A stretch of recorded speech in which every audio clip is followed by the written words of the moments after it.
मैं आपके माध्यम से सरकार से पूछना चाहता हूं, क्या भगवान श्री राम ने आपको कहा है ये और जनता को अंधेरे में रखिए, बिजली ना दीजिए? ये क्या भगवान श्री राम ने आपको कहा है?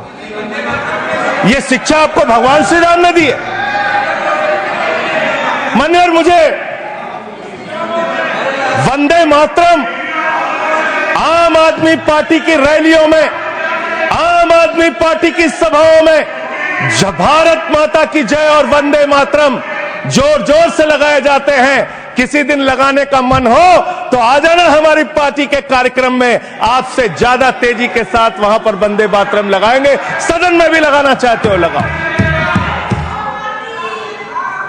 तो आप इन नारों के पीछे, ये नारे देशभक्ति के हैं, ये नारे देश की रक्षा के हैं, ये नारे देश को आजादी दिलाने के लिए हैं। ये नारों के पीछे अपने गुनाहों को छिपाने के लिए नारे नहीं है, मैं कहना चाहता हूं माननीय। और आप क्या कर रहे हैं? आप इन नारों के पीछे अपने गुनाहों और अपराध को छिपाना चाहते हैं। वंदे मातरम का मतलब क्या है? वंदे मातरम का मतलब है मातृभूमि की वंदना। मातृभूमि की वंदना। हम मातृभूमि की वंदना करते हैं, तो आप कैसे मातृभूमि की वंदना कर रहे हैं? अरे 1 रुपए में तो एक आम नहीं मिलता। आपने 1 रुपए में अडानी को 1050 एकड़ जमीन और 10 लाख आम और लीची के पेड़ दे दिए। ये मातृभूमि की वंदना, ये आपकी मातृभूमि की वंदना है। आप मातृभूमि को बेचकर मातृभूमि की वंदना कर रहे हैं। ये मातृभूमि की, आज वंदे मातरम पे ही बात करूंगा सर।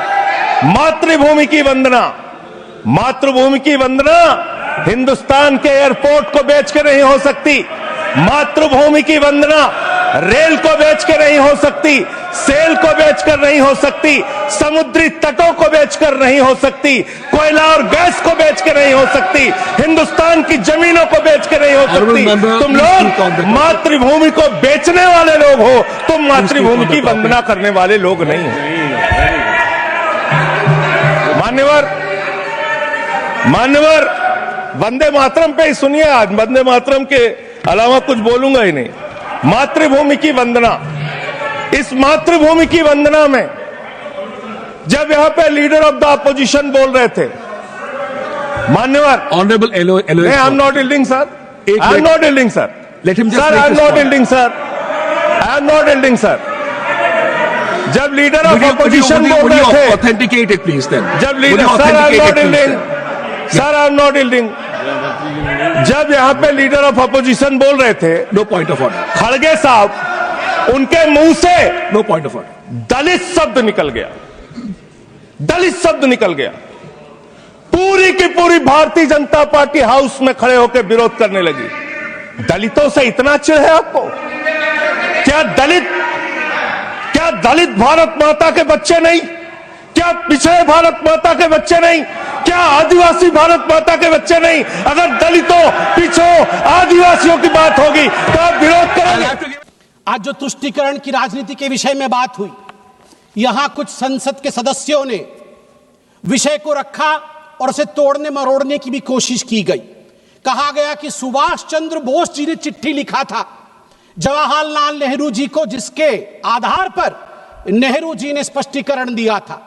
मैं कहना चाहूंगा कि सुभाष चंद्र बोस जी ने चिट्ठी नेहरू जी को इसलिए लिखा था क्योंकि CWC कांग्रेस वर्किंग कमेटी की जो मीटिंग कलकत्ता में अक्टूबर 1937 में होने वाली थी 26 तारीख को, उससे पहले 9 अक्टूबर को उसका एजेंडा आया था।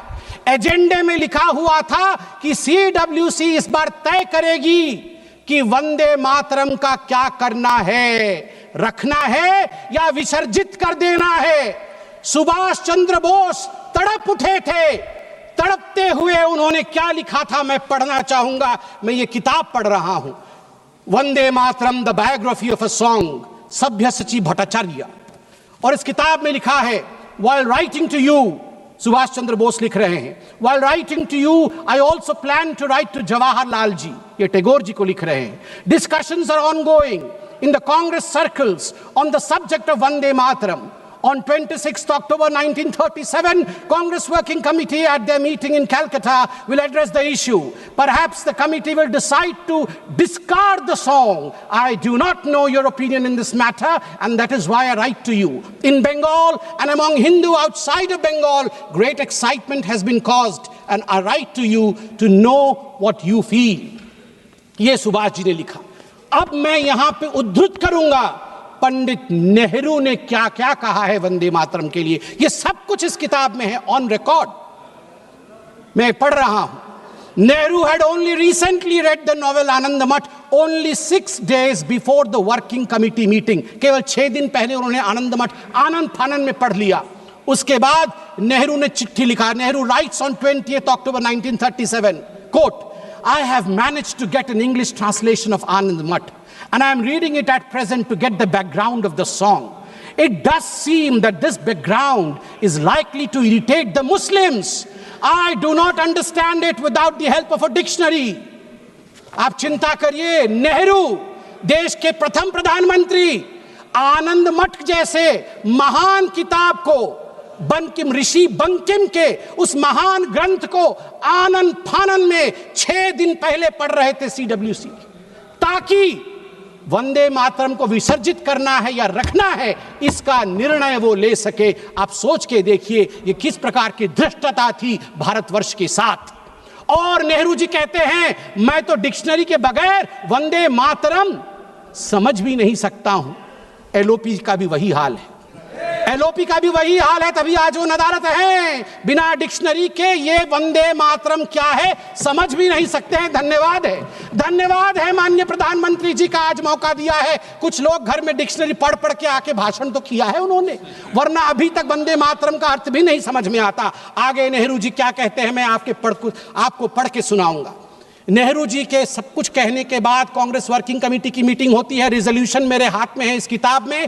कांग्रेस वर्किंग कमेटी की जो रिजोल्यूशन है वंदे मातरम को लेके, उसमें बहुत कुछ है, मैं कुछ पोर्शन पढ़ रहा हूं।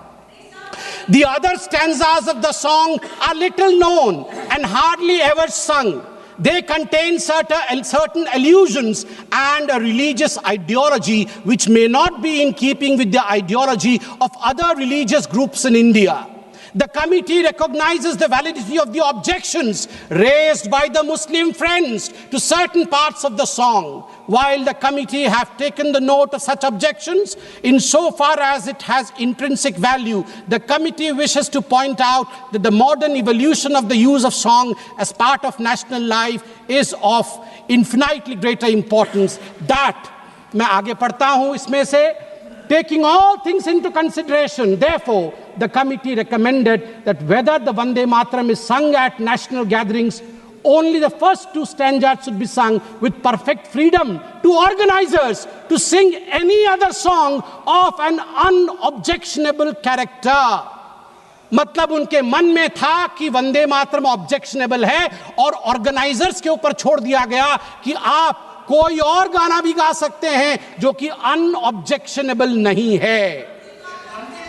बार बार आप देखिए नेहरू जी का क्या कहना है। नेहरू जी चिट्ठी लिखते हैं सरदार जाफरी को। Nehru told Sardar Jafri that the song contains too many difficult words which people do not understand and the ideas it contains, मैं रिपीट कर रहा हूं इसे ध्यान से सुना जाए, नेहरू कह रहे हैं, and the ideas it contains are also out of keeping with the modern notions of nationalism and progress. Vande Mataram में नेहरू कहते हैं जो आइडियाज निहित हैं वो मॉडर्न इंडिया के आइडिया नहीं है, वो मॉडर्न नेशनलिज्म के आइडिया नहीं है। इसलिए मैं चिंता में हूं कि मुझे वंदे मातरम को रखना है या नहीं रखना है। आप सोच कर देखिए, देश के पहले प्रधानमंत्री जिसके विषय में अभी माननीय प्रियंका जी ने भी बहुत कुछ बताया कि once and for all Nehru ji के ऊपर चर्चा हो जाए। अगर once and for all Nehru ji के ऊपर चर्चा हो गई तो फिर मैं यही कहूंगा कई लोगों के लिगेसी को दबा करके नेहरू की लिगेसी बनाने की चेष्टा की गई।